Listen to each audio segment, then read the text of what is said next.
karena dekat dengan rumahnya, karena tidak mempunyai helm, karena jarang melihat orang menggunakan helm, karena saya malu, siswanya malu memakai helm, kemudian karena merasa tidak diwajibkan, kemudian karena tidak ada helm trial, terus karena helmnya rusak, itu.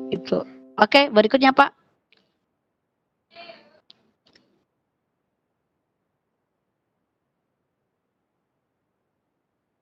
Oke, slide berikutnya Pak.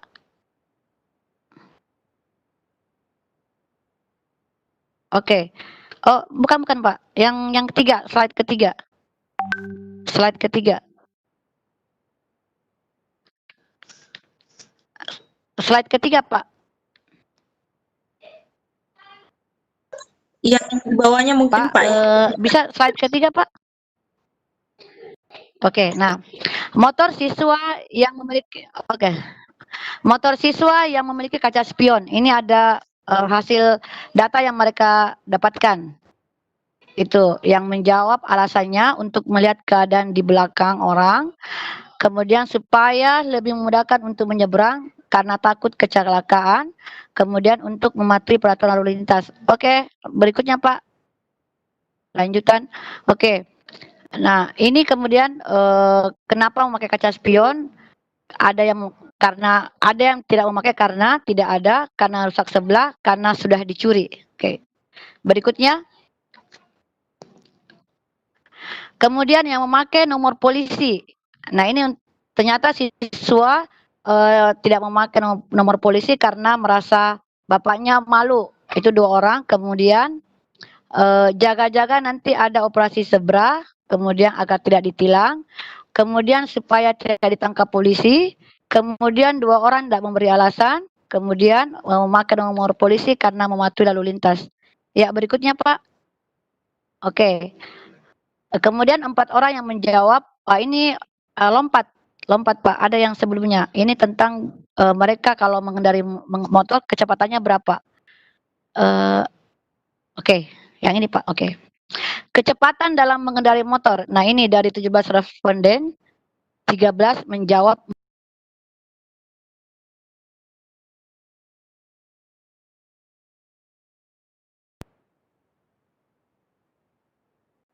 tidak memberikan alasan. Oke, lanjutan Pak. Berikutnya. Oke. Kemudian 4 orang menjawab 40 km per jam ke bawah dengan alasan karena takut terjadi kecelakaan. Ya, berikutnya Pak.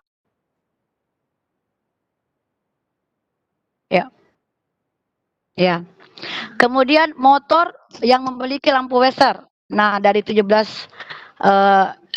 orang responden, 17 yang menjawab ada dengan alasan berfungsi dengan baik untuk pemberitahuan belokan, digunakan pada saat ingin belok, kemudian 6 orang tidak memberi alasan, kemudian 5 orang, 2 orang karena takut kecelakaan, dan 6 orang menjawab tidak karena alasannya mati, lampu wesernya mati. Ya, berikutnya Pak.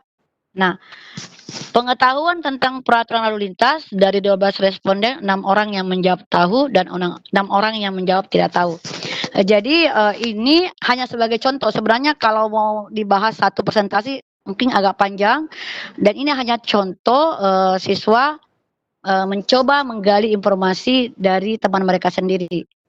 Dan intinya sebenarnya itu, bagaimana siswa sampai di mana siswa memahami tentang faktor-faktor yang mempengaruhi kecelakaan dan sebagainya.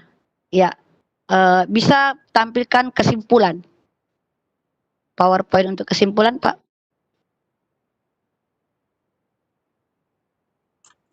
Judulnya apa ya, Bu? Kesimpulan tentang laka. Kesimpulan. Ya, kesimpulan tentang laka, betul. Ya. Nggak ada ya? Coba Bu Ika. Oke, saya share lagi ya Pak ya. Bapak dan Ibu sambil menunggu untuk kesimpulan, silakan yang mau bertanya klik tombol question and answer atau raise hand ya.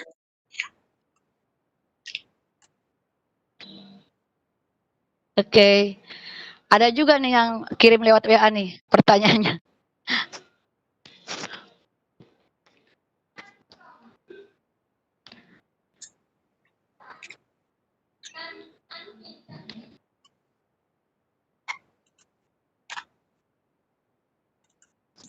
Nah, sambil menunggu Bapak dan Ibu yang ingin bertanya secara langsung kepada pemateri bisa klik tombol raise hand. Kemudian yang ingin mengajukan pertanyaan lewat kolom chat bisa klik question and answer atau chat all panelis.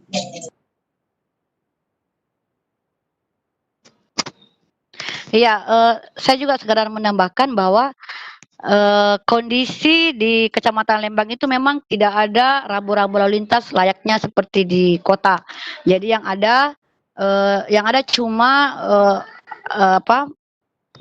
garis penyeberang jalan, kemudian ada lampu di sekitar sekolah untuk menandakan kehati-hatian karena di sini banyak anak sekolah. Oke, ini yang kesimpulan mereka tentang kecelakaan lalu lintas. Oke. Nah, ini jumlah respondennya. Kemudian apakah Anda memakai helm saat mengendarai motor? 18 responden. Kemudian apakah motor Anda memiliki kaca spion? 21 responden. Kemudian apakah motor Anda memiliki nomor polisi? 18 responden. Kemudian kecepatan dalam mengendarai motor itu adalah 17 responden. Oke, berikutnya Ibu. Pak. Slide berikutnya, Pak.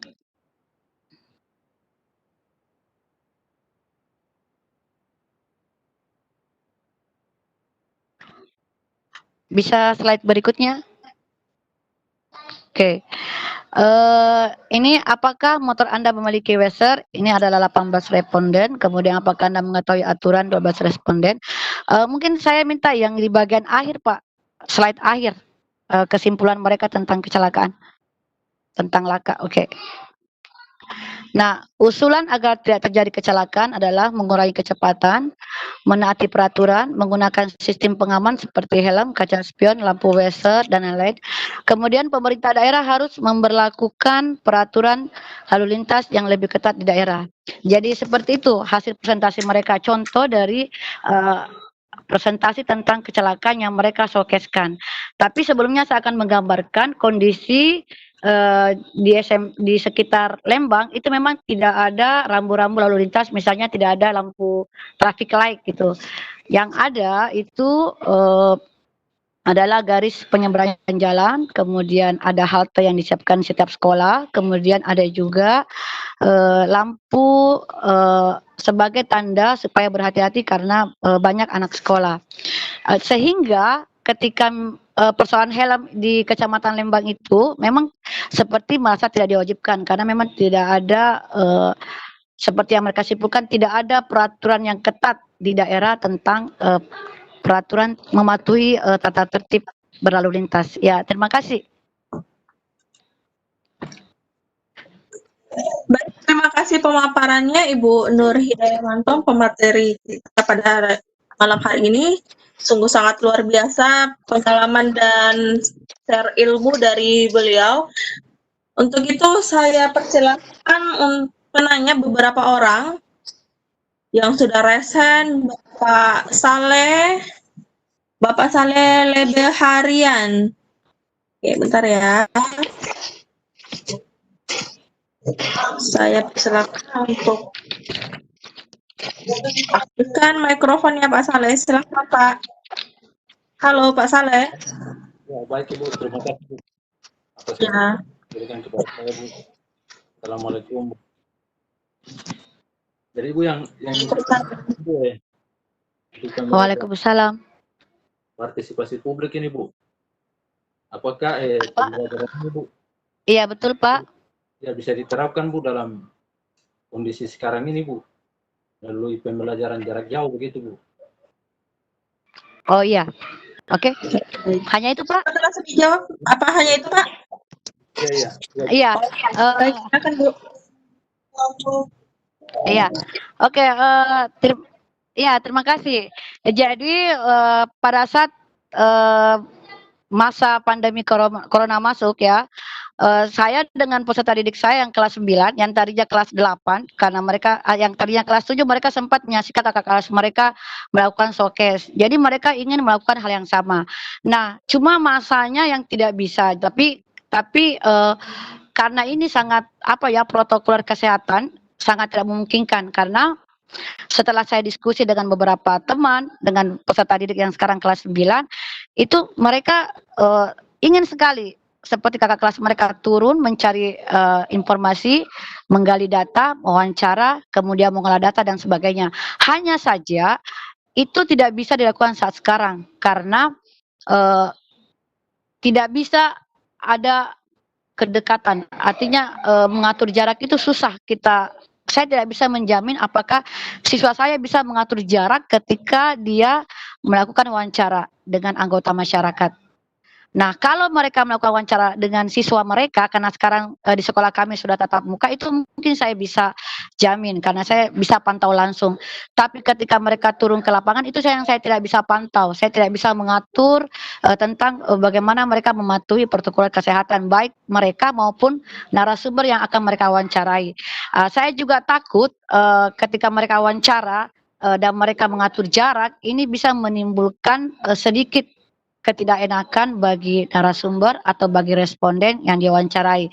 Karena itu, sementara ini Pak, saya sementara mencari lagi, apakah saya bisa melakukan showcase dengan cara dengan cara virtual. Ya itu, tapi saya belum menemukan. Nah, kalau misalnya ada ide dari Bapak Ibu yang menyaksikan acara ini, mungkin itu bisa menjadi masukan bagi saya. Ya, begitu Pak. Terima kasih. Oke, baik. Terima kasih, Bu. Ini ada pertanyaan juga dari Ibu Barlian.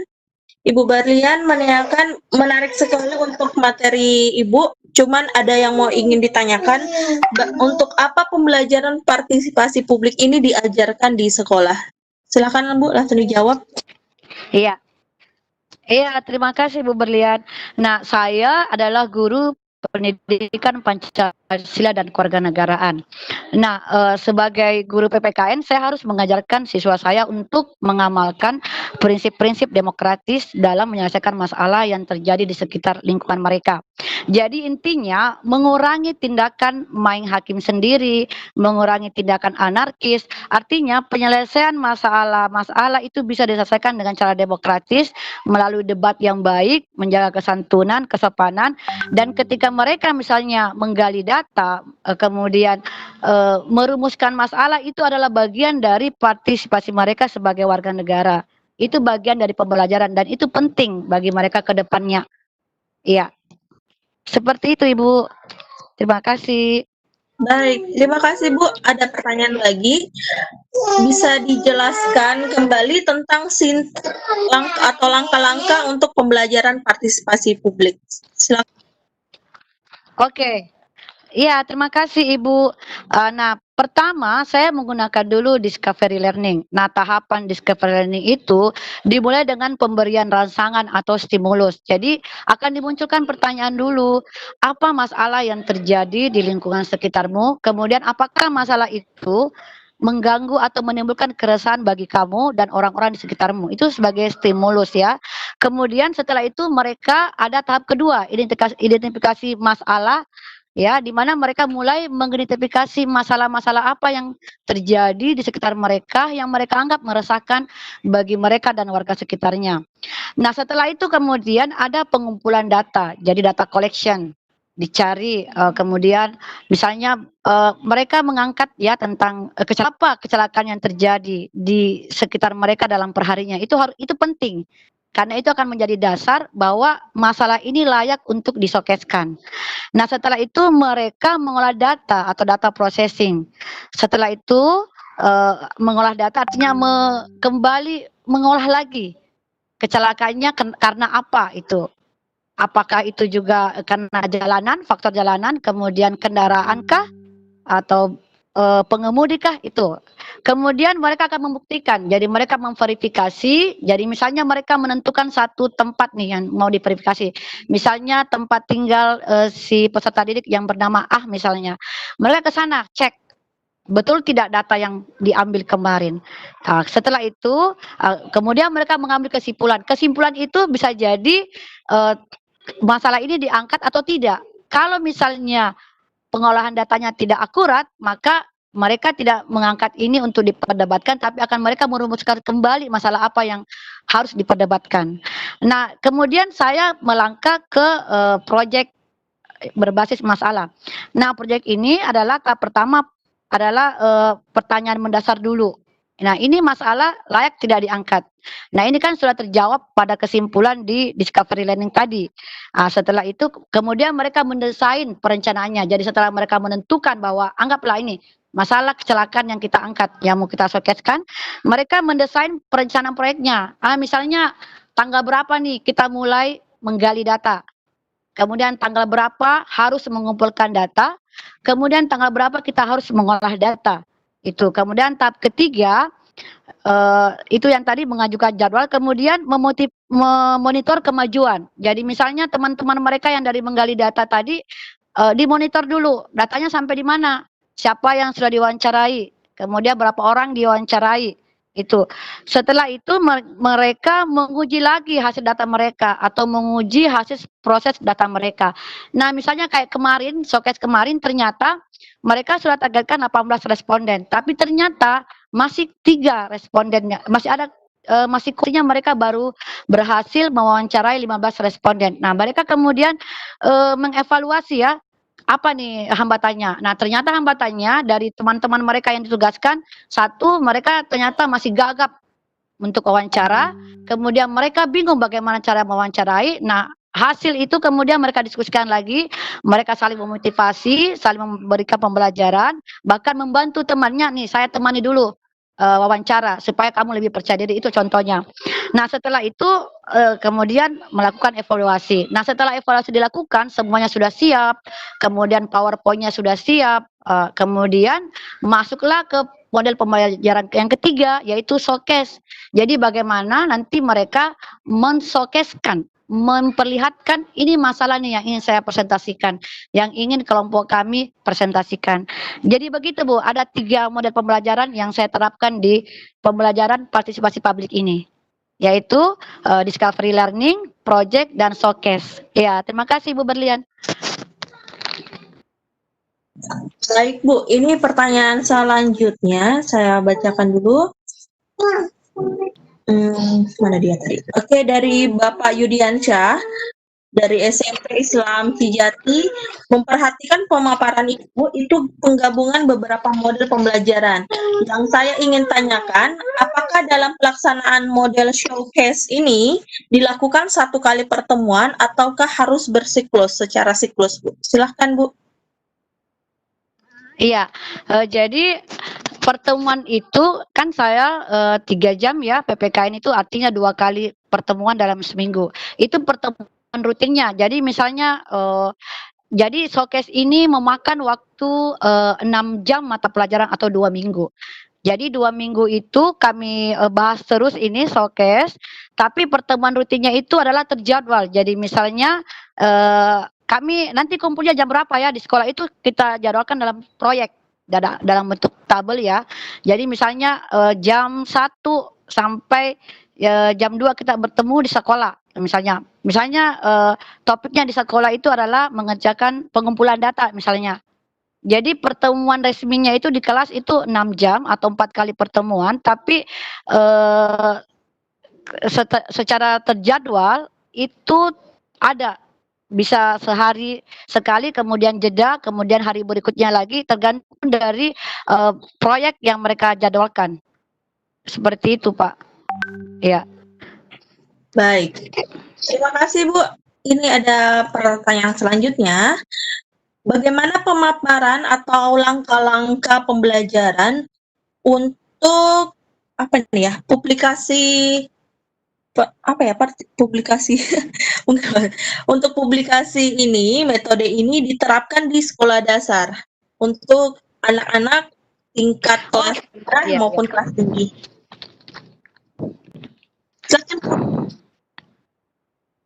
Iya, sebenarnya bisa. Jadi iya, saya langsung jawab Bu ya. Sebenarnya bisa. Jadi kemarin ada teman saya yang juga mengajar di SD, di SD Kajuangin. Dia bertanya, Ibu bagaimana kalau ini diterapkan di SD? Bisa. Cuma kita harus menyesuaikan bentuk pertanyaan dengan materi mereka. Dan sebenarnya ketika wawancara itu tidak harus menggunakan bahasa yang resmi ya. Misalnya dia mewawancara dengan temannya, misalnya rumusan pertanyaannya, apakah kamu memakai helm kalau ke sekolah? Itu tidak seperti itu, semestinya tidak seperti itu. Bisa dengan, berbincang-bincang biasa saja, misalnya, "Kamu ke sekolah pakai helm ya?" Misalnya. Jadi, wawancaranya tidak harus menggunakan bahasa resmi dan itu bisa digunakan di tingkat SD. Satu, menyesuaikan dulu, pertanyaan dengan materi mereka.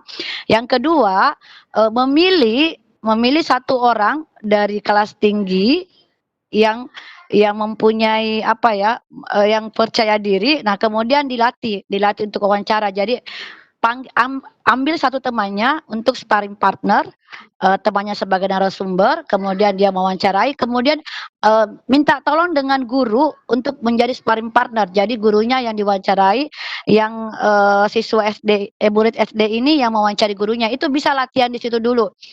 Dan itu bisa dilakukan. Nah, sementara ini kemarin, teman saya sudah mau mencoba tapi, keburu ada masa pandemi sehingga dia menunda, tapi mereka sudah menjadwalkan untuk melakukan showcase di tingkat SD. Nanti kalau mereka sudah lakukan saya akan share juga. Ya, mereka akan share juga. Begitu Pak, bisa dilakukan sesuai dengan indikator, pembelajaran yang diajarkan di SD. Makasih. Baik Bu, jadi memang pentingnya pemahaman terhadap aturan ya untuk, peserta didik seperti apa showcase ini atau pembelajaran yang termuat dalam PKN, terutama untuk dalam ruang lingkup sekolah dasar Bun, Bisa itu diulang, Bu? Halo? Ya, jadi Bun terutama Ya, untuk bisa diulang Mbak, Ibu? Ya. Ya. Jadi terutama untuk sekolah dasar Bun, terkadang mereka sudah tahu aturan Iya. atau yang diterapkan, aturan yang berlaku di sekolah, tetapi pada dasarnya untuk penerapannya terkadang lebih banyak sering melanggar. Seperti apa cara-cara atau trik yang mudah untuk mengajarkan mereka, menerapkan aturan yang berlaku di lingkungan sekolah maupun di luar sekolah? Silakan Bun. Oh iya, kalau melalui model pembelajaran partisipasi publik ini, meskipun yang melanggar ya, bisa dilibatkan juga sebenarnya di sini agar mereka bisa lebih menyadari. Jadi triknya itu, yang melanggar itu bisa kemudian, dilatih untuk ikut dalam pembelajaran partisipasi publik ini. Jadi, mereka dulu disuruh apa ya, kalau anak nakal itu biasanya di sekolah ada kayak semacam apa ya, yang disegani oleh teman-temannya karena dia nakal misalnya. Nah, dia itu bisa disuruh, distimulasi dulu dengan gambar. Gambar-gambar yang, pelanggaran peraturan di sekolah itu bisa distimulasi melalui gambar atau video. Kemudian setelah itu mereka, disuruh untuk merumuskan pertanyaan. Apa tanggapan kalian dengan gambar, atau video yang kalian lihat tentang pelanggaran di sekolah? Dari hasil rumusan pertanyaan itu guru tinggal mengarahkan. Nah, bagaimana supaya ini bisa menjadi perhatian? Ya harus dibenahi. Kalian tugasnya membenahi dengan cara itu tadi, menggali data. Kemudian mereka melihat teman-teman mereka yang melanggar siapa, berapa orang jumlahnya, tidak perlu menyebut nama tapi cukup berapa orang jumlahnya. Jumlah ini kemudian menjadi dasar bahwa ternyata kalau misalnya jumlahnya besar, lebih dari 50%, berarti ini cukuplah, dijadikan, satu topik untuk di-showcase-kan. Mereka kemudian kita latih untuk bergerak. Saya kira kalau mereka sudah bergerak, ya ada kesepakatan yang bisa dibicarakan dengan, murid itu. Jadi misalnya kita mau begini nih, kita mau bikin, buat tugas yang menantang. Siapa yang mau ikut silakan, atau guru bisa langsung menunjuk. Ya, ini yang ikut, mungkin yang sering melanggar itu bisa diikut sertakan.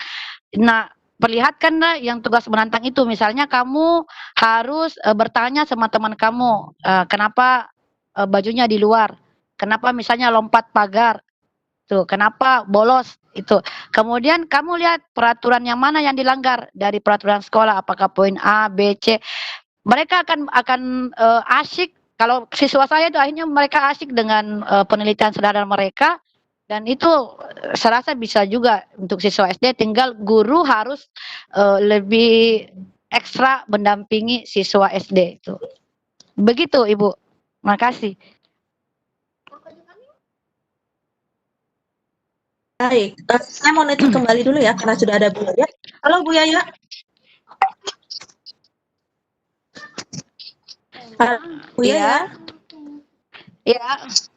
Iya.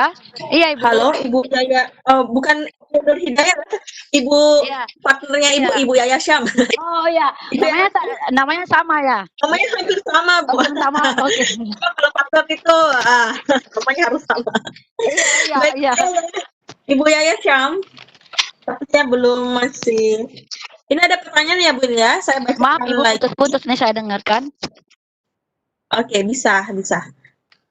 Ini saya bacakan lagi ya Bu ya, pertanyaannya. Saya pernah mengadakan partisipasi publik, justru bahkan memakan waktu yang lama dalam pembuatan sebuah keputusan. Nah, bagaimana melakukan partisipasi publik ini agar lebih efisien dan tidak membutuhkan waktu yang lama? Mungkin bisa dijawab, Bu. Halo? Oh iya. Ya, Iya. silakan Bu. Iya. Iya. Terima kasih, saya langsung jawab Bu ya. Iya, Ibu Daya. Jadi begini, itu kan ya halo. Ya oke, saya langsung jawab. Jadi itu tergantung dari bagaimana kita melakukan model pembelajaran pada proyeknya. Nah, pada proyek itu kita menentukan misalnya menentukan jadwal wawancaranya, jadwal pengumpulan datanya, itu harus ada target Ibu. Jadi misalnya saya 2 minggu ini, 2 minggu jadi misalnya nih 1 minggu mereka sudah mengolah data dan sebagainya, kemudian ada 1 minggu ada 3 hari berikutnya mereka pemantapan, kemudian di 3 hari berikutnya hari H. Hari H ini mereka sudah showcase. Ini 2 minggu kalau saya butuh waktu. Nah, agar ini bisa efektif, memang harus melaksanakan model pembelajaran project. Jadi di proyek itu ada langkah-langkahnya, misalnya bagaimana mendesain jadwal yang terutama ya, kemudian mengefektifkan. Jadi kita monitor ini peserta didik, karena peserta didik itu kalau kita tidak kasih motivasi, kadang-kadang mereka lambat bergerak. Kadang-kadang mereka misalnya jadwalnya ini wawancara dengan kepala desa sore jam 4 siang. Nah, ternyata ini kan kelompok Bu ya. Nah, ada teman mereka yang kebetulan telat datang. Nah, ini bagaimana cara mengantisipasinya? Cara mengantisipasinya itu ketika kita mengadakan ini sebisa mungkin seluruh anggota kelas itu terlibat. Jadi misalnya si A gagal wawancara, ada data cadangannya dari si B yang juga sudah wawancara. Jadi memang kita kalau tidak bisa memonitor ini proyek ini itu akan memang tidak efektif Ibu. Ya, peran guru di sini adalah bagaimana memotivasi peserta didik. Jadi harus ini move ayo bergerak untuk cari data itu. Karena hambatannya di situ. Peserta didik kadang tiba-tiba harus gugup, gagap, itu jam 4 sore ternyata mereka bergerak jam 5 sore misalnya. Itu kan membuat ini proyek tidak efektif. Jadi peran guru di situ dibutuhkan memotivasi peserta didik sesuai dengan jadwalnya. Kemudian harus ada cadangan. Jadi misalnya si A ini belum masuk datanya, si B juga sudah harus masuk. Jadi kalau misalnya 18 orang Ibu respondennya yang kita rencanakan, bisa kita kasih cadangan sampai 25 orang. Nah, begitu. Supaya ini efektif terlaksana. Ya, jadi harus lebih lebih memperhatikan di proyeknya Bu, di agenda jadwal dan sebagainya itu, dan guru harus monitor. Itu yang harus efektif. Saya seperti itu Bu. Saya mau juga katakan di sini. Awal saya showcase tahun 2015 itu hampir 1 bulan. Itu kemudian saya banyak belajar. Ternyata saya tidak menggunakan model project. Saya hanya menggunakan discovery learning dan langsung showcase. Ternyata project itu sangat dibutuhkan karena di situ akan ada agenda, ada jadwal. Siswa membuat dalam bentuk tabel. dipasang di dalam kelas, jadi mereka selalu ingat itu.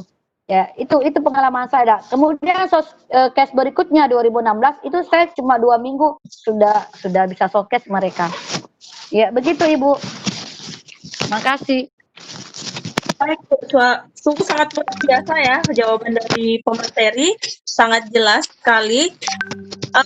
Selamat datang Halo. yang dari Riau.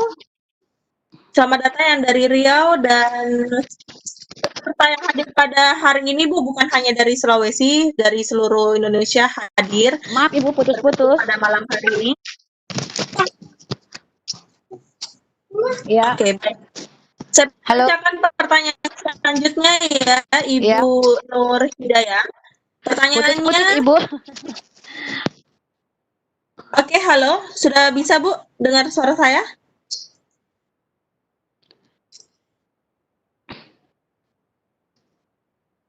Halo, cek sound Bu.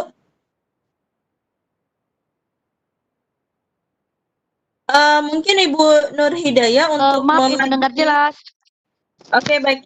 Untuk mengaktifkan mikrofonnya, mungkin Bu Nur Hidayah bisa matikan videonya agar jaringan lebih stabil lagi.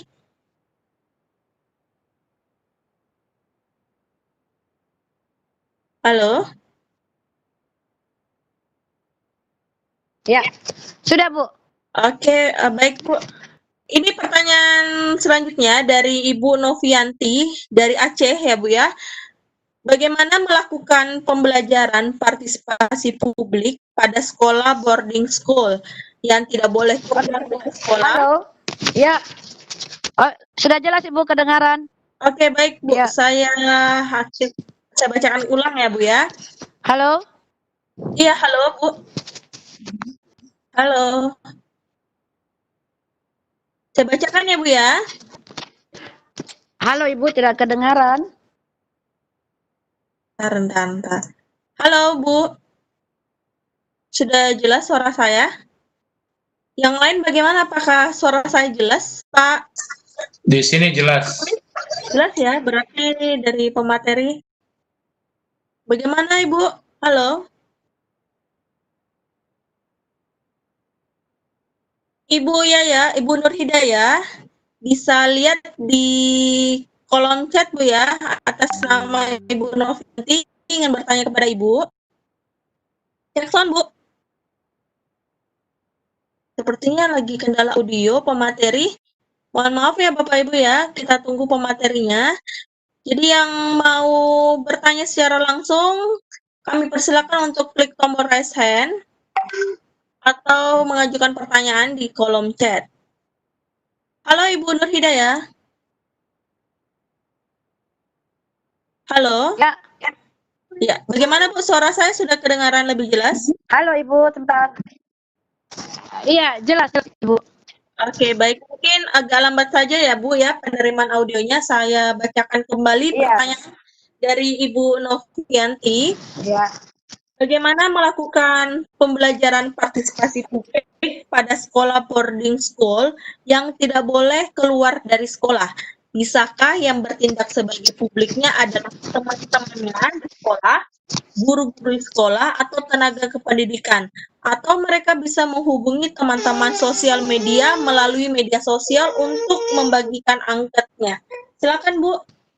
Ini pertanyaan dari Bu Novianti dari Aceh Bu. Iya, itu bisa Ibu.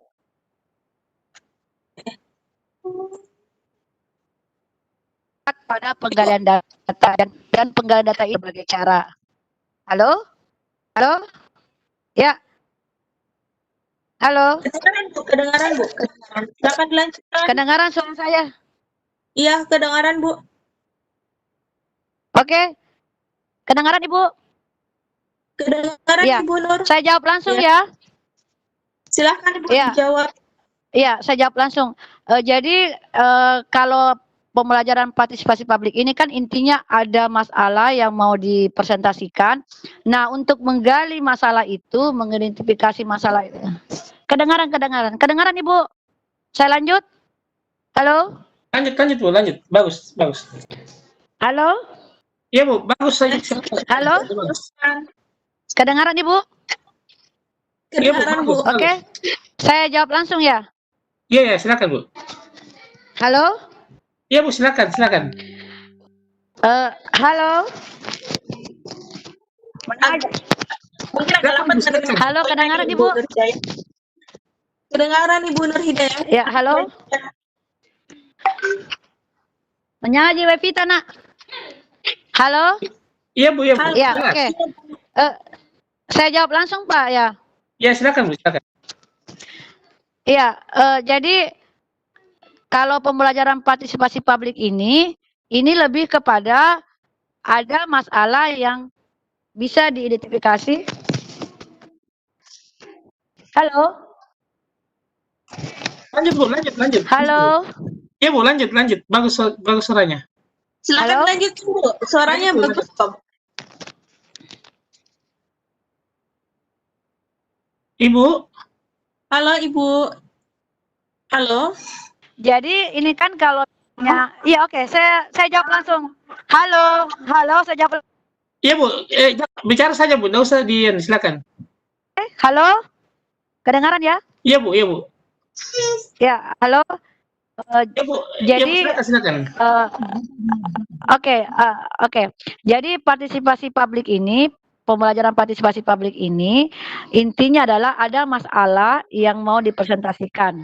Nah, masalah ini kan harus diidentifikasi dulu, digali dulu datanya. Nah, mungkin metode mencari data itu bisa beda-beda tergantung situasinya.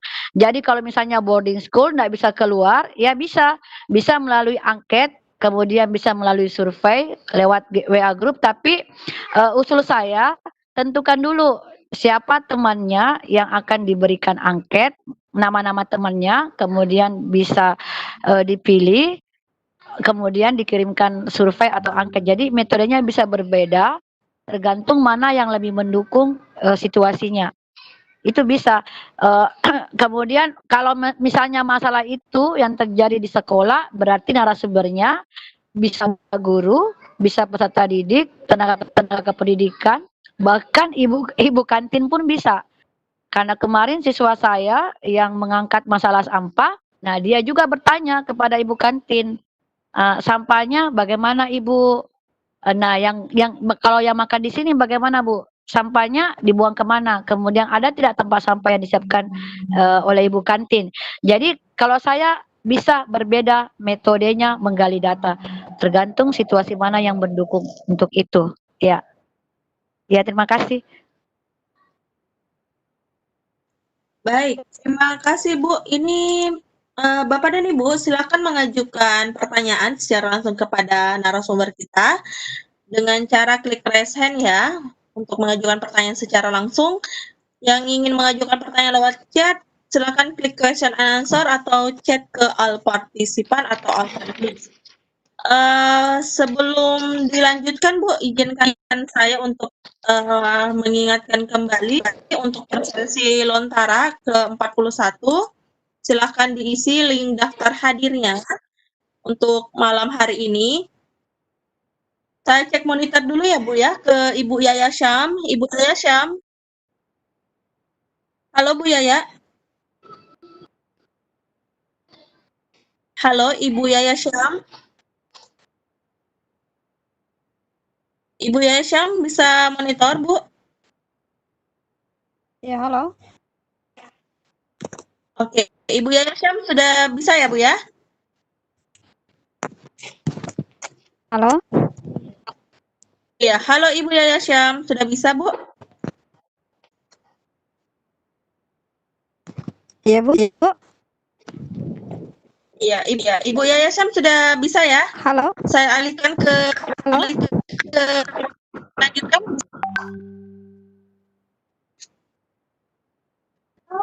Sudah sampai di mana, Bu? Ya, Sebentar, sekarang sudah pertanyaan, tapi belum ada pertanyaan sampai sekarang, belum ada pertanyaan baru.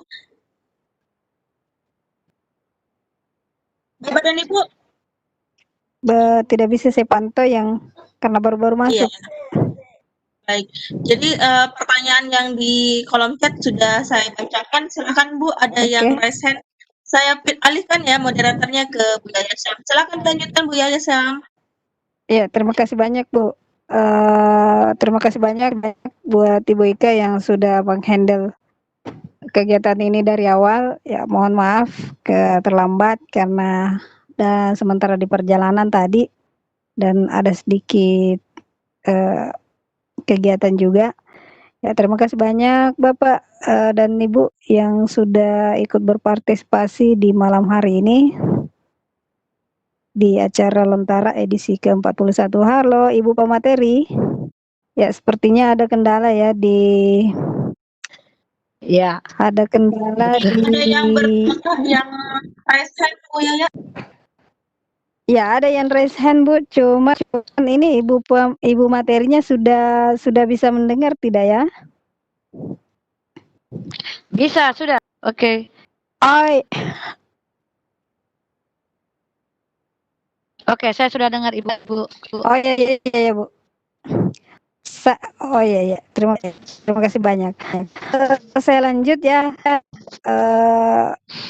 Bagi Bapak Ibu yang ingin mengisi link presensi, silakan dibuka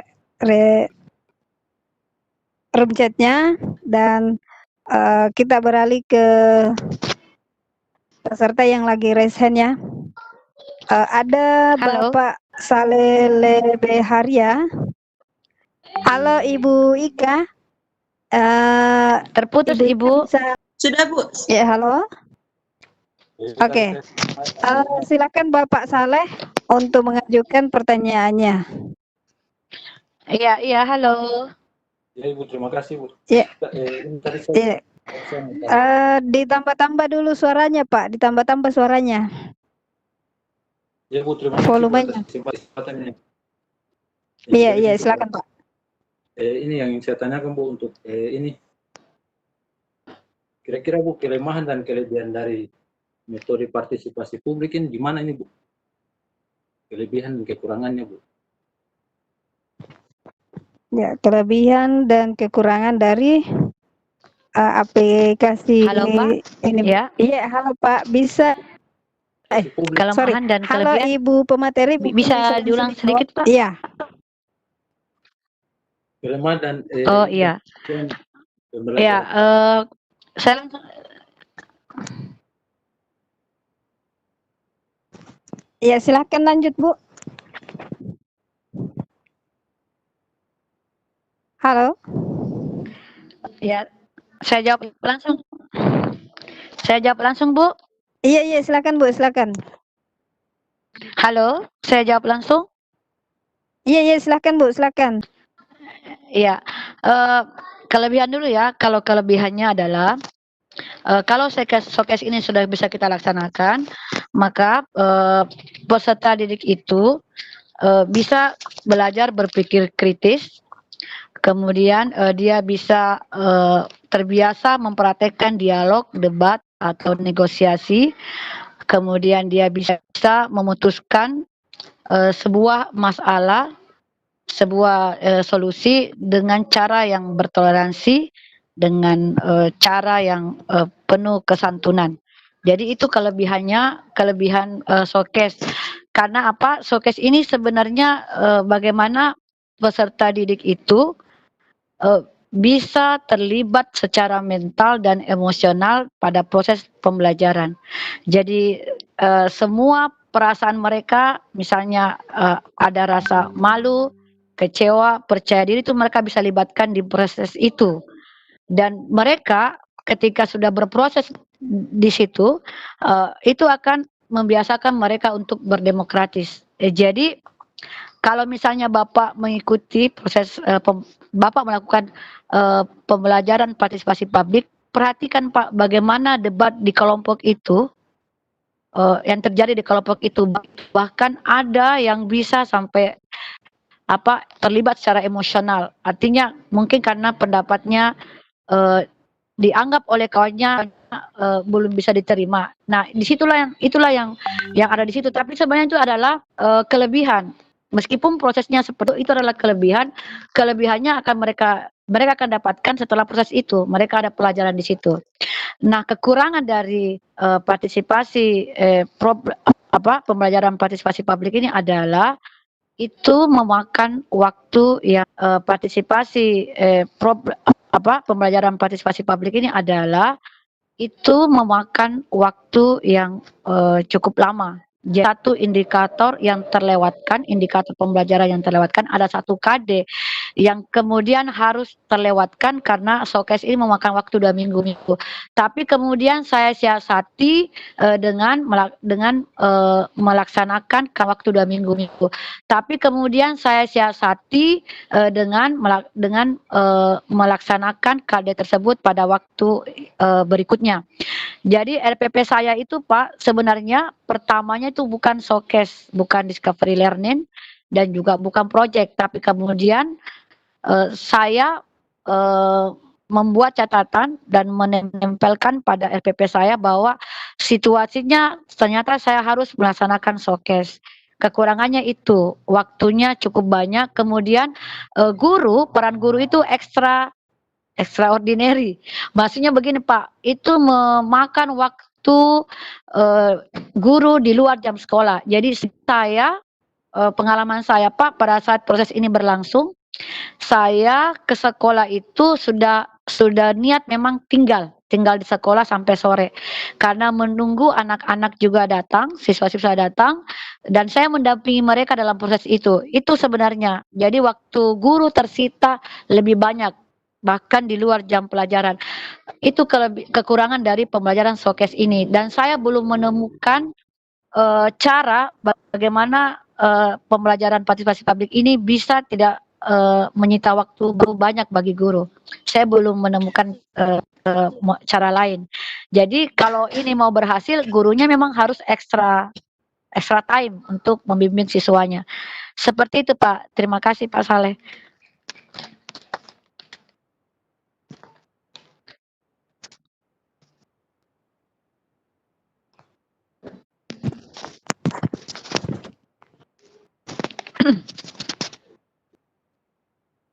Ya. Ya, demikian tadi penjelasan dari Ibu Nur Hidayah. Mudah-mudahan Pak Saleh sudah memahami. Halo? Ya, halo. Kalau saya dengar Ibu. Oh iya. Baik Bapak Ibu, silakan isi presensinya kembali dan sudah bisa terisi ya, karena sudah diperbaiki tadi. Ya, Pak Saleh, demikian tadi penjelasan dari Ibu Nur Hidayah, dan mudah-mudahan sudah dipahami. Ya, sampai sekarang ini Ibu Nur Hidayah sendiri belum menemukan ya. Ya, soalnya tadi Iya. saya juga tidak terlalu jelas. Belum Ya, sorry, menemukan Bu, saya cara juga yang lebih tidak efektif. Iya. Ya, Jadi belum menemukan cara yang lebih efektif. Iya, yang tidak memakan waktu lama dan juga tidak menyita waktu guru yang banyak. Oke. Artinya Iya. ini kan pembelajaran partisipasi publik ini tentunya menyita waktu guru bahkan di luar jam sekolah. Begitu maksud saya. Iya. Oke. Baik, kembali saya informasikan ya, Bapak Ibu, silakan isi link presensinya kembali dan sudah bisa mengirim ya. Permasalahannya tadi lupa saya atur di bagian email, dan silakan diisi kembali. Baik, kembali pertanyaan raise hand dari Ibu Nasmiati. Halo Ibu Ika. Ya Bu. Ya, Sudah. silakan Ibu Nasmiati. Ibu Nasmiati. Halo Ibu Nasmiati. Assalamualaikum. Ya, waalaikumsalam Bu. Silakan dilanjut Bu. Pertanyaannya, Ya, silakan Bu, silakan. penggunaan metode pembelajaran yang dijelaskan tadi itu. Iya Bu. Bagaimana? Bisa diulang soalnya suaranya putus-putus.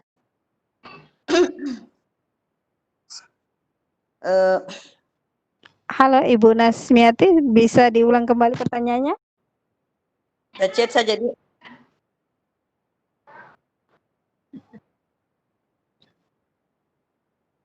Oh iya iya, bisa Bu, di chat saja karena suara sampai di saya putus-putus. Iya, Ya, iya. mohon maaf.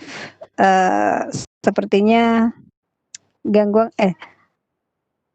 jaringan kurang-kurang bersahabat ya. Iya. Atau mungkin karena HP saya yang kurang bersahabat. Ya, suaranya sudah bagus, Bu. Coba mungkin bisa disampaikan secara langsung.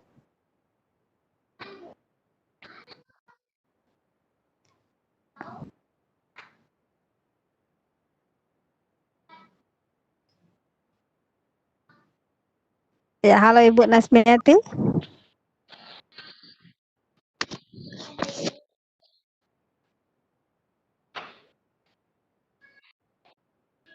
Ya, baik Bapak Ibu, kembali saya informasikan bagi Bapak Ibu yang ingin mengajukan pertanyaan, jika terkendala dari jaringan, silakan lemparkan saja pertanyaannya di room chat. Nanti akan saya bacakan untuk pemateri.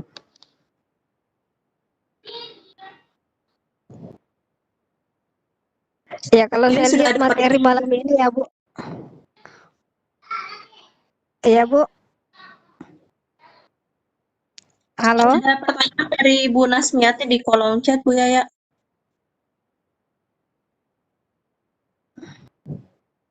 Oh, yang ini mungkin ya yang simple. Sejauh mana efektivitas metode pembelajaran Skotes? Ya, baik Ibu Iya, pemateri, pertanyaan iya. dari Ibu Nasmiati, sejauh mana efektivitas metode pembelajaran Skotes? Ya, silakan Bu. Iya, iya. Jadi ini kalau saya showcase itu eh, yang paling efektif kalau saya, karena showcase itu kita mengumpulkan peserta didik yang akan mempresentasikan masalah, kemudian juga ada peserta didik lain sebagai penanggap, kemudian ada 2 guru sebagai tim juri. Jadi efektivitasnya adalah dalam 1 hari sekitar 2 jam showcase berlangsung, itu sudah ada pembelajaran yang di mana peserta didik mempresentasikan masalahnya dalam bentuk PowerPoint, kemudian dengan kepercayaan diri, belajar percaya diri, kemudian ditanggapi oleh kelompok lain di mana semuanya harus bertoleransi. Jadi dalam 2 jam showcase ini efektif pembelajaran karakter siswa. Jadi siswa belajar, oh karakter kita ketika bertanya harus seperti ini, kemudian adabnya ketika bertanya harus seperti ini, kemudian mempresentasikan masalah juga harus seperti ini, kemudian ada masukan dari tim juri. Jadi itu sangat efektif membentuk karakter siswa. Showcase ini sangat efektif. Dan saya akan memberitahukan juga bahwa showcase ini biasa juga dipakai oleh pihak pemerintah daerah untuk memutuskan suatu masalah yang terjadi di daerahnya. Karena kan begini, semenjak otonomi daerah keluar undang-undangnya dan sudah termuat dalam Undang-Undang Dasar 45 yang sudah diamandemen, maka pada saat itulah mulai partisipasi publik digalakkan. Dan salah satu cara menggalakkan partisipasi publik adalah dengan melalui showcase ini. Showcase itu bisa dalam bentuk musrembang, tudang sipul dan sebagainya. Dan showcase ini kemudian diterapkan juga di pembelajaran. Jadi kalau saya efektif sekali showcase ini untuk membentuk karakter peserta didik. Ya, proses menuju showcase itu efektif juga untuk membentuk karakter peserta didik. Seperti itu. Ya, makasih.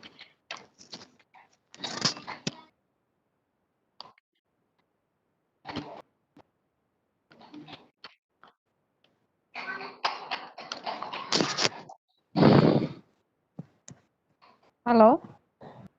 Halo, ya. Ya, sepertinya Ya, halo, silakan lanjut, Bu. Iya, tadi itu jawaban saya bahwa efektivitas showcase itu adalah ketika kita melaksanakan hanya bisa dalam waktu 2 jam, itu sudah ada keputusan atau sudah ada kesimpulan yang bisa didapatkan oleh peserta didik. Kemudian juga ada proses pembentukan karakter siswa di situ dalam pembelajaran partisipasi publik ini dengan menggunakan showcase. Seperti itu, Ibu. Ya.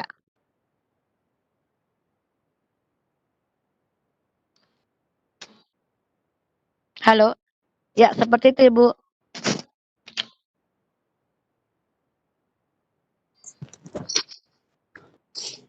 Bu Yaya. Ya, halo. Iya, Ya, halo. halo. Iya, halo. Halo. Tadi saya sudah menjawab, Bu, ya. Iya, tadi Suara saya terdengar ya, Bu? terdengar, Ibu. Ya? Ya. Terdengar, Ibu, terdengar suaranya. Oh, iya, iya. Ya, demikian tadi penjelasan dari Ibu Nur Hidayah, yang mana pertanyaan dari Ibu Nasmiati tentang efektivitas metode pembelajaran showcase. Nah, sekarang dari dari Bapak Saleh kembali yang penjelasan dari Ibu tadi, katanya berarti Bu kalau untuk SD harus materi yang sederhana untuk pembelajaran partisipasi publik, supaya jangan memakan waktu yang lama ya. Ya. Ya. Saya langsung jawab, Bu. Dari Pak Saleh iya silakan Pak. Iya. Silakan Bu. Sorry. Iya. Silakan. Iya, terima kasih Pak Saleh atas pertanyaan berikutnya. Iya, memang kan saya menjalankan showcase ini itu karena kebetulan juga materi saya adalah tentang otonomi daerah. Jadi otonomi daerah itu intinya adalah melibatkan partisipasi publik. Nah, kalau misalnya untuk SD juga materinya harus sesuai dengan temanya, tematik ya sekarang kalau SD sekolah dasar. Nah, cuma mungkin dalam prosesnya itu tematik itu bisa Bapak hubungkan dengan peristiwa faktual yang terjadi di sekitar peserta didik, yang terjadi di sekitar murid-murid Bapak.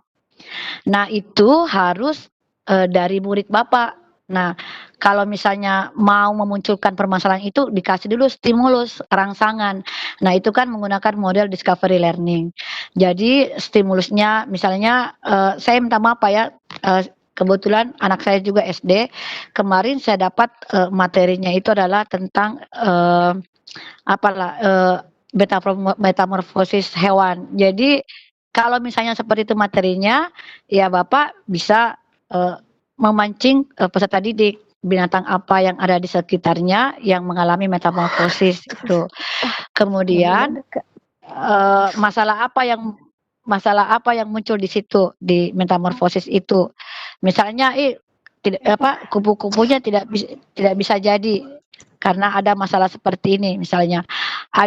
Misalnya ada racun yang disemprotkan oleh petani oleh apa yang membuat tidak terjadinya metamorfosis itu. Ya seperti itu Pak kalau contoh kecil seperti itu. Saya kira seperti itu Pak jawaban saya. Terima kasih Pak Saleh. Oh ya, terima kasih banyak Bu atas penjelasannya yang kedua kalinya. Ya, terima kasih juga buat Pak Saleh yang sudah melontarkan pertanyaan yang kedua kalinya. Dan baik Bapak Ibu, kembali saya ingatkan untuk pengisian presensi silakan di room chat. Ya, lanjut dari Bapak Zurmar Ervin dari SMK 1 Senayang Kabupaten Lingga Provinsi Kepri. Pertanyaan beliau yaitu apakah bisa pembelajaran partisipasi publik ini bisa dilaksanakan di labor atau praktek bagi siswa? Terima kasih. Ya, apa sudah jelas ya, Bu? Iya, jelas. Jadi maksudnya silakan. apakah bisa Oh, ya, dilaksanakan di silakan. ya, maksudnya apakah bisa dilaksanakan di laboratorium ya, Iya. Bu, ya? Oh, iya. Itu bisa, Iya. Pak. Ya. Bisa, Maksudnya iya. apakah bisa dilaksanakan di laboratorium? Iya, bisa. Cuma kan topiknya apa nih? Masalahnya apa yang mau dilakukan di situ? Tapi kalau misalnya prosesnya bisa di laboratorium karena di situ kan mungkin peserta didik mencari masalah-masalah apa yang muncul. Ya kalau misalnya di laboratorium laboratorium mengantuk ya, Bu, ya. Kalau misalnya di laboratorium IPA, jadi misalnya muncul masalah pada tanaman misalnya, itu prosesnya mungkin di laboratorium. Tapi ketika showcase ini berlangsung, itu ada tempat seperti aula misalnya, itu tempat yang cukup luas ya, atau misalnya di mushola yang cukup luas, atau bisa juga kalau debatnya kalau showcase-nya ini menampilkan langsung 4 kelas, berarti ada 4 masalah yang dipresentasikan, itu bisa dilaksanakan di halaman sekolah. Tentunya, membutuhkan perlengkapan, misalnya, teknisnya bagaimana, itu. Jadi showcase ini sebenarnya bisa dilaksanakan di mana saja, cuma prosesnya itu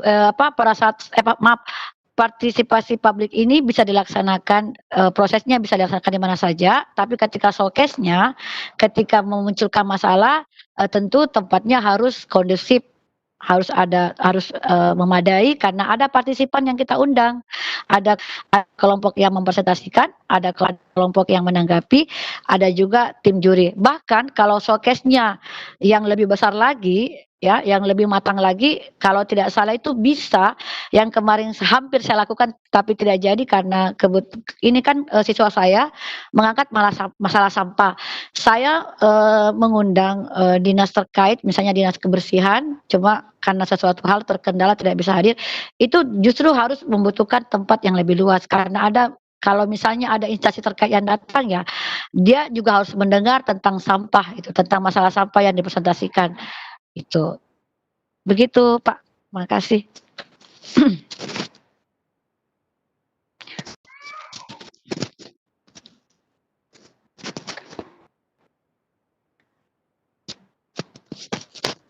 Halo?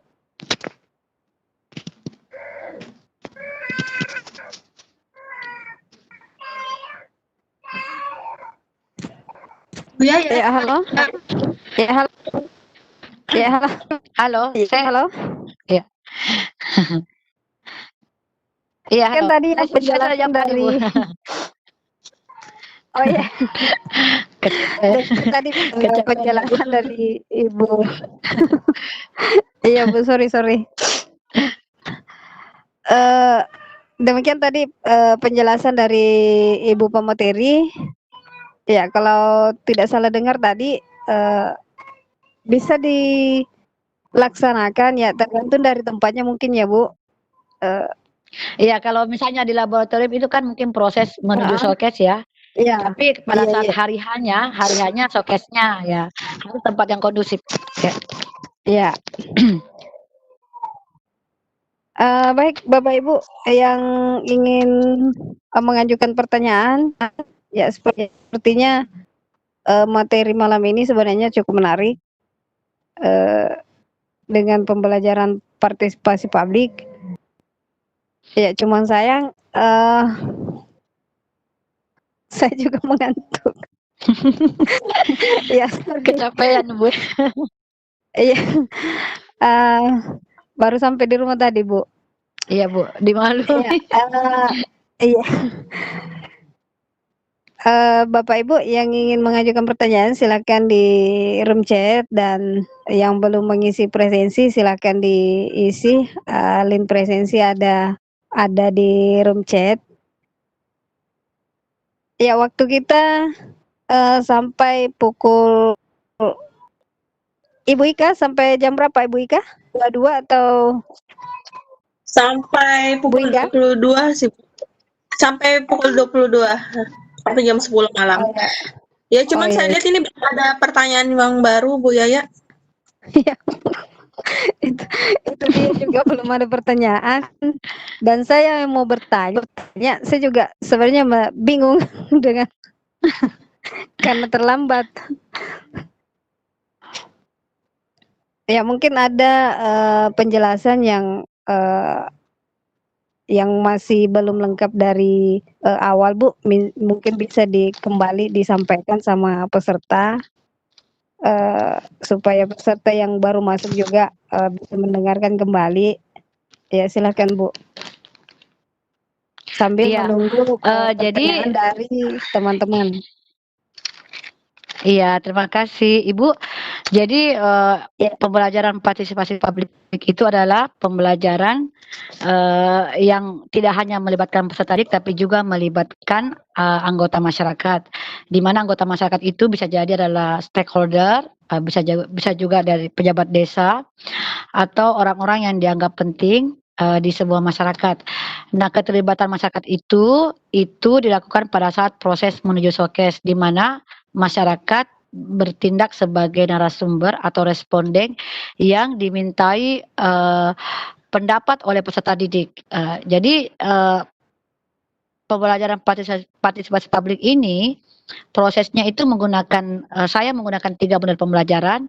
Itu ada discovery learning, kemudian ada project, dan yang terakhir adalah showcase. Nah, showcase ini adalah model pembelajaran yang pada saat hari hanya itu. Ya, nah prosesnya itu saya gunakan discovery learning. Nah, discovery learning itu adalah bagaimana peserta didik diberikan stimulus atau rangsangan untuk memunculkan satu masalah yang terjadi di sekitar mereka.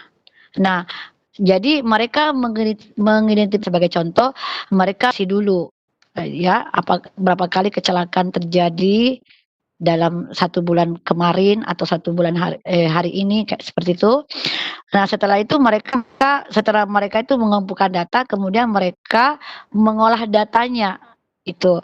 Karena ini penting, karena mereka akan menjadikan ini sebagai alasan atau sebagai argumen bahwa masalah kecelakaan ini layak untuk diangkat atau dipresentasikan.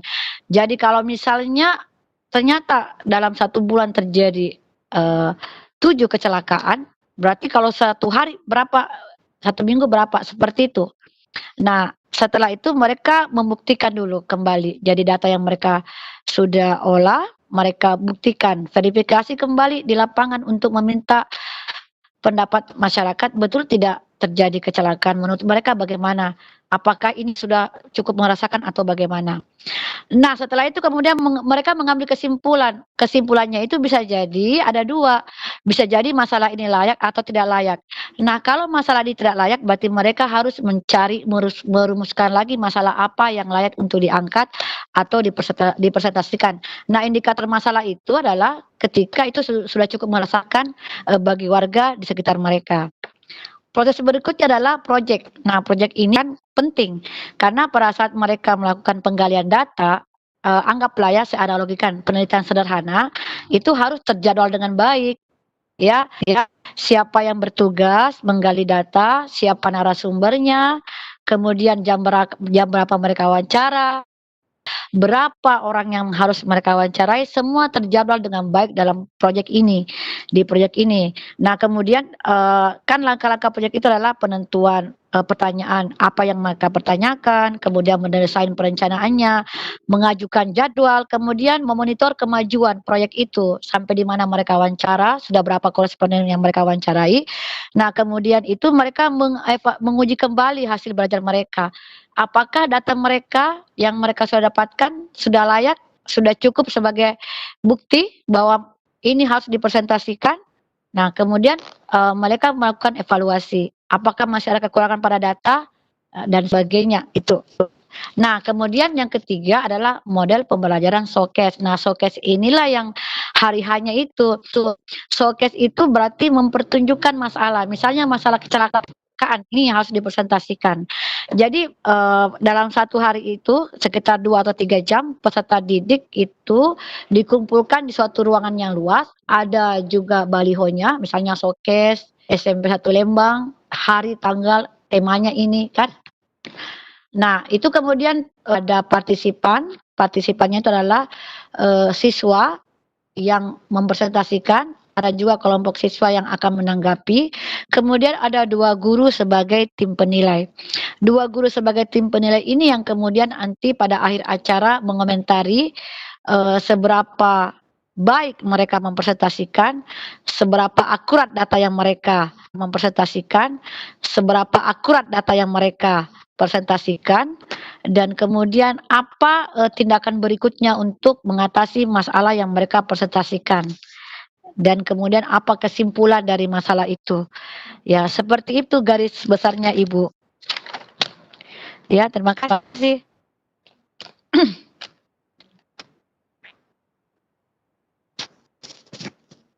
Halo Ibu.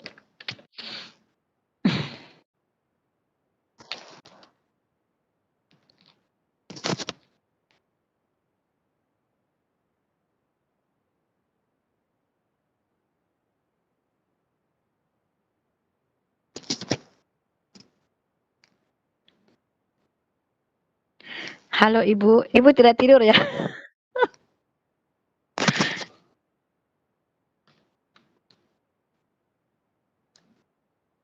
Bika? Tidak ada pertanyaan ya? Kalau tidak ada pertanyaan, mungkin Ini ada yang pertanyaan dari ada chat. Halo? Silakan Bu, silakan. Iya, ini ada yang bertanya, saya bisa jawab Pak? Ya, Tapi dia melalui chat ya? Nggak apa-apa, Bu, nggak apa-apa. Halo? Ya, silakan Bu, silakan. Pertanyaannya bagaimana proses agar masyarakat berkenan membantu proses kegiatan belajar di sekolah? Apa tujuan partisipasi masyarakat dalam kegiatan belajar di sekolah? Kemudian bagaimana pembelajaran dengan stakeholder hubungannya dengan pelajaran sains, kemudian bagaimana pembelajaran yang melibatkan stakeholder di saat pandemi COVID-19 ini. Nah, yang untuk pertama, bagaimana proses masyarakat berkenan membantu. Jadi memang kemarin Pak, kalau pengalaman saya ada hambatan. Jadi ada kemarin aparat desa yang tidak bersedia diwawancarai. Kenapa mereka kemudian tidak bersedia diwawancarai? Karena satu, ternyata peserta didik tidak mengemukakan dulu kan tujuan mereka mewawancarai. Nah, jalan keluarnya kemarin adalah saya mendekati komite sekolah, kemudian berbincang-bincang dan kemudian komite sekolah berbicara langsung dengan stakeholder atau orang-orang yang akan diwawancarai bahwa tujuan wawancara ini semata-mata adalah untuk membantu peserta didik dalam proses pembelajaran. Jadi harus ada komunikasi dengan calon-calon responden ya, sehingga untuk berikutnya bisa berlangsung dengan baik. Kemudian apa tujuan Artinya, Bu, partisipasi harus ada masyarakat komunikasi dalam ya, Bu? kegiatan belajar di sekolah? Ya, harus ada komunikasi Artinya, Bu, dengan calon responden. Kalau pengalaman saya kemarin karena komunikasi mungkin yang tidak jalan, jadi untuk berikutnya, ya. Halo? Iya Bu, silakan Bu. Halo? Iya Bu, silakan. Saya jawab untuk pertanyaan berikutnya, Pak. Iya, silakan Bu, silakan. Silakan Bu. Bu Yaya juga sudah ada di sini. Oke. Masih dari Pak. Ya, pertanyaan kedua dari Iya. Pertanyaan kedua dari Pak Suryo Hadianto. Apa tujuan partisipasi masyarakat dalam kegiatan belajar di sekolah?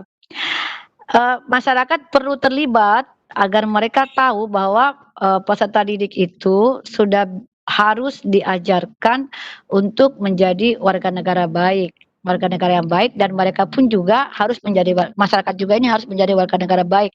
Salah satu indikator menjadi warga negara baik adalah ketika bagi seorang peserta didik ketika dia menggunakan haknya untuk belajar alam di masyarakat. Jadi tujuannya seperti itu. Jadi peserta didik kemudian berpikir secara inovatif. Penyelesaian masalah itu tidak harus dilakukan dengan main hakim sendiri, tapi harus diselesaikan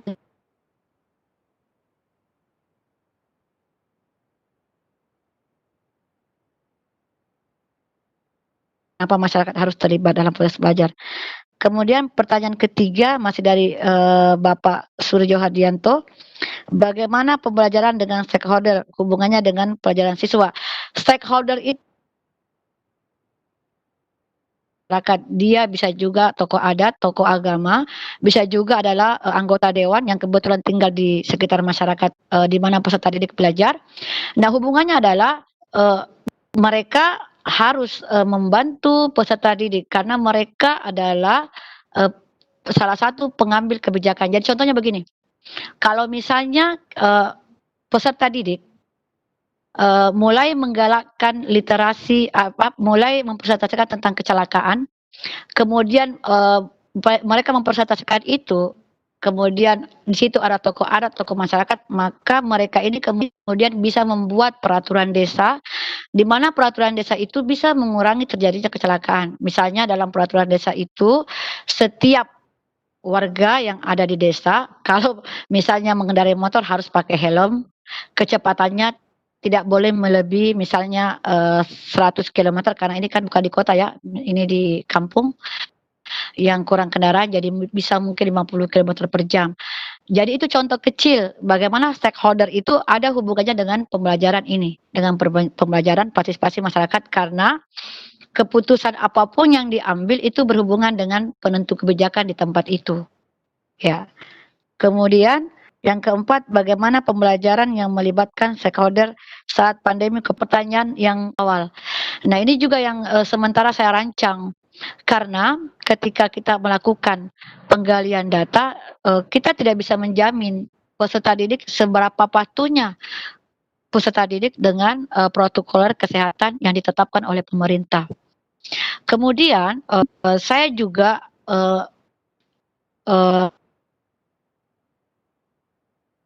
siapa tahu ketika mereka wawancara dengan menggunakan masker, menggunakan jarak itu kemudian menimbulkan ketidakenakan bagi responden, kemudian mungkin tidak maksimal hasil wawancara mereka. Jadi tadi ada juga masukan dari teman dari boarding school, bahwa mereka bisa menggali data melalui survei atau melalui angket. Dan ini mungkin dicoba, Pak. Jujur saya belum mencoba ini, tapi saya juga akan mencobanya. Bisa jadi kita survei koresponden melalui WA atau angket melalui WA. Itu Pak Suryo, terima kasih.